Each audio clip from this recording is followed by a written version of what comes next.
Hello বন্ধুরা, দীপ টিউটোরিয়ালের পক্ষ থেকে তোমাদেরকে আন্তরিক অভিনন্দন এবং শুভেচ্ছা জানিয়ে আজকে আমি নতুন আরেকটি পর্ব শুরু করতে যাচ্ছি। আজকে আমি যে বিষয়টি নিয়ে তোমাদের সাথে আলোচনা করব সেটি হলো কিভাবে অক্টাল থেকে বাইনারি রূপান্তর করতে হয় এবং আরেকটি বিষয় হলো বাইনারি থেকে অক্টাল এর রূপান্তর। আমি তোমাদেরকে প্রথমেই বলে নেই, যারা আমার প্রথম দিকে ভিডিওগুলো দেখোনি তারা অবশ্যই প্রথম দিকে ভিডিওগুলো দেখে নেবে। আমি সিকোয়েন্সলি কিন্তু এই ভিডিওগুলো তৈরি করছি। তাহলে আজকের বিষয়টি শুরু করা যাক, কিভাবে অক্টাল থেকে বাইনারি সংখ্যা পদ্ধতি রূপান্তর করতে হয়। আমরা একটি উদাহরণের সাহায্যে সেটি বোঝার চেষ্টা করব। আমি এখানে একটি উদাহরণ লিখছি। বন্ধুরা, এখানে তোমরা দেখতে পাচ্ছ একটি উদাহরণ লেখা হয়েছে এবং উদাহরণটি কিন্তু একটি পূর্ণাংশ এবং ভগ্নাংশ দুটি একসাথে করে লেখা হয়েছে। এবং এই উদাহরণটিকে দেখো তোমরা, এটি কি বলা হয়েছে, অক্টাল থেকে আমাকে বাইনারিতে রূপান্তর করতে হবে। আমাদের অবশ্যই যেটি স্মরণ করিয়ে দিতে চাই, আমরা প্রথম দিকে কিন্তু কিভাবে অক্টাল এবং ডেসিমেল, হেক্সাডেসিমেল, বাইনারি একটি চার্ট আমরা প্রথম দিকে পড়েছি। তোমরা যারা দেখোনি তারা অবশ্যই আমার ভিডিও টিউটোরিয়ালের মধ্যে পাবে। প্রথম দিকে ভিডিওগুলোতে শুরুর দিকে আমি এই চার্টটি নিয়ে আলোচনা করেছি এবং এই চার্টের মধ্যে কিন্তু এইভাবে ছিল। আমি সংক্ষিপ্ত আকারে এইভাবে এখানে তোমাদেরকে দেখাচ্ছি। এখানে এটি হলো অক্টাল সংখ্যা পদ্ধতি, একটি হলো অক্টাল এবং এটি হলো বাইনারি। এইভাবে ছিল চারটি। এখানে অক্টালের 0, বাইনারিতে হলো 3টি 0। এগুলো কিভাবে হয়েছে আমি সেটি নিয়েও আলোচনা করেছিলাম। তোমরা অবশ্যই আমার সেই প্রথম থেকে ভিডিও টিউটোরিয়ালগুলো দেখলেই বুঝতে পারবে আমি এই চারটি নিয়ে একটি বিস্তারিত আলোচনা করেছি। এবং অক্টালের 1, বাইনারিতে হবে 0 0 1। অক্টালের 2, বাইনারিতে হবে 0 1 0। অক্টালের 3, বাইনারিতে 0 1 1। অক্টালের 4, বাইনারিতে হবে 1 0 0। অক্টালের 5, বাইনারিতে হবে 1 0 1। অক্টালের 6, বাইনারিতে হবে 1 1 0 এবং অক্টালের 7, বাইনারিতে হবে 3টি 1। এখানে তোমরা এই চারটি দেখতে পাচ্ছ। আমরা 0 থেকে 7 পর্যন্ত মোট হলো 8টি সংখ্যা এবং সেটিকে আমরা অক্টাল বলে থাকি। এগুলো আমরা বেসিক পর্যায়ে প্রথম দিকে ভিডিওগুলোতে আলোচনা করেছি। আজকে আমরা যেটি দেখব সেটি হলো আমরা অক্টাল থেকে বাইনারিতে সংখ্যা পদ্ধতি কিভাবে রূপান্তর করতে হয়। আমরা এই চারটি তৈরি করেছি। আমাদের এই সমাধানটি করার জন্য আমাদের এই চকের প্রয়োজন হবে, এই চারটির প্রয়োজন হবে, সেজন্য আমি এটি ডান পাশে লিখে রেখেছি। এবং আজকে তাহলে শুরু করা যাক এটি কিভাবে সমাধান করতে হয়।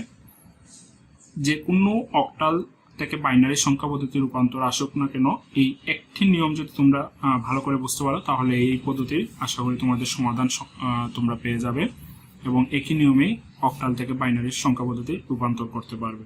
তাহলে আমি তোমাদেরকে এখন দেখাবো কিভাবে করতে হয়। প্রথমে তোমরা যে কাজটি করবে সেটি হলো, এখানে অক্টালের 2 রয়েছে। অক্টালের 2, অক্টাল থেকে বাইনারিতে এই যে এখানে তোমরা দেখতে পাচ্ছ অক্টাল থেকে বাইনারিতে, অক্টালের 2, বাইনারিতে এটা কি হবে 0 1 0। তাহলে অক্টালের 2টি হবে বাইনারিতে 0 1 0 0 1 0। তারপর অক্টালের 5, বাইনারিতে হবে 1 0 1, এই যে 1 0 1। তোমরা দেখতে পাচ্ছ এখানে 1 0 1। তারপর অক্টালের 4, বাইনারিতে কি হবে, বাইনারিতে হবে 1 0 0 1 0 0। অক্টালের 4টি বাইনারিতে হবে 1 0 0। তারপর এখানে রয়েছে পয়েন্ট, আমি এখানে পয়েন্টটি দিচ্ছি। পয়েন্ট দেওয়ার পর এখানে 6, অক্টালের 6, তাহলে বাইনারিতে কি হবে, বাইনারিতে হবে 1 1 0 1 1 0। এই যে এখানে দেখতে পাচ্ছ 1 1 0।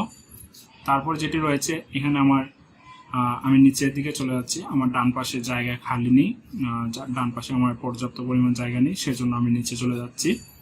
তারপর 6 পর্যন্ত আমার লেখা হয়ে গেছে। তারপর এখানে 3 দেখতে পাচ্ছ, অক্টালের 3।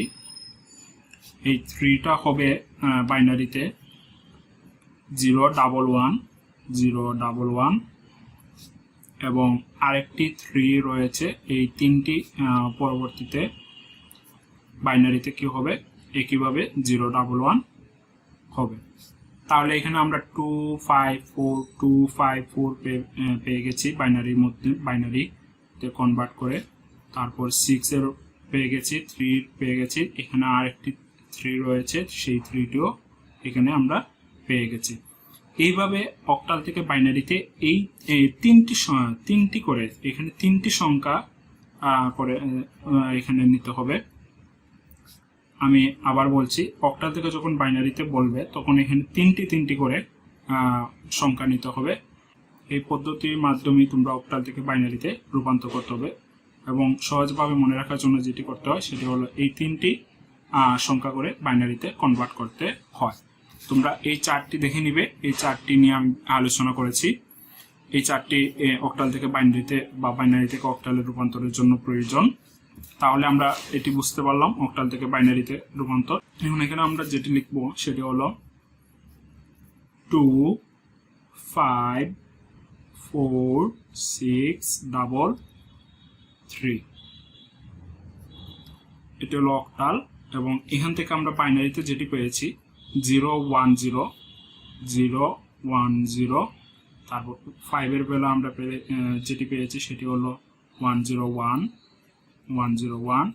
4 হলো 100। তারপর এখানে রয়েছে পয়েন্ট, 6 এর জন্য আমরা যেটি পেয়েছি 110। তারপর 3 এর জন্য আমরা যেটি পেয়েছি সেটি হলো 011। একইভাবে আরেকটি 3 রয়েছে, সেই 3 এর জন্য আমরা পেয়েছি 011 এবং এটাই হলো আমার পরিশেষে বাইনারি সংখ্যা পদ্ধতি। এটাই হলো আমার পরিশেষে বাইনারি সংখ্যা পদ্ধতিতে রূপান্তর হয়ে গেল। অক্টাল থেকে আমার বাইনারিতে রূপান্তর হয়ে গেছে। আমি আরেকটু সংক্ষিপ্ত করে বলে নিই, আমাকে যদি বলা হয় অক্টাল থেকে বাইনারিতে রূপান্তর করার জন্য প্রথমেই তোমরা এই চার্টটি দেখে নিবে এবং এই চার্ট সম্বন্ধে আমি আলোচনা করেছি। তারপর যেটি করতে হবে, এখানে 3টি করে বাইনারিতে রূপান্তর করলেই এখানে অক্টাল থেকে বাইনারি রূপান্তর হয়ে যাবে। তাহলে এখানে আমি পূর্ণ সংখ্যা এবং ভগ্নাংশ দুটি একসাথে করে দেখেছি। যদি পূর্ণ সংখ্যা যদি বলে তাহলে শুধু পূর্ণ সংখ্যার অংশটুকু করবে, আর যদি বলে ভগ্নাংশ তাহলে ভগ্নাংশের অংশটুকু করবে। এটি আশা করি তোমরা পারবে, যেহেতু এর আগে আমি অনেকগুলো উদাহরণ নিয়ে আলোচনা করেছি। যদি কোনো সমস্যা থেকে যায় তোমরা অবশ্যই আমাকে কমেন্ট বক্সে জানাতে পারো, আমি তোমাদের সমস্যাগুলো সমাধান করে দেওয়ার চেষ্টা করব এবং তোমরা আমার সাথে সবসময় থাকবে। তোমাদের উৎসাহ উদ্দীপনার মাধ্যমে আমি আরো সামনের দিকে এগিয়ে যেতে পারবো। যদি আমার চ্যানেলটি তোমাদের ভালো লেগে থাকে অবশ্যই তোমরা অন্যদের সাথে শেয়ার করবে এবং আমার চ্যানেলটিতে ভালো লাগলে অবশ্যই চ্যানেলটিতে সাবস্ক্রাইব করে রাখবে এবং পাশে থাকা বেল বাটনে ক্লিক করতে ভুলবে না, কারণ বেল বাটনে ক্লিক করলে আমার অবশ্যই আপডেট যে ভিডিওগুলো রয়েছে সেগুলো পেতে তোমাদেরকে সাহায্য করবে। ধন্যবাদ সবাইকে, ভালো থাকবে, সুস্থ থাকবে, ধন্যবাদ।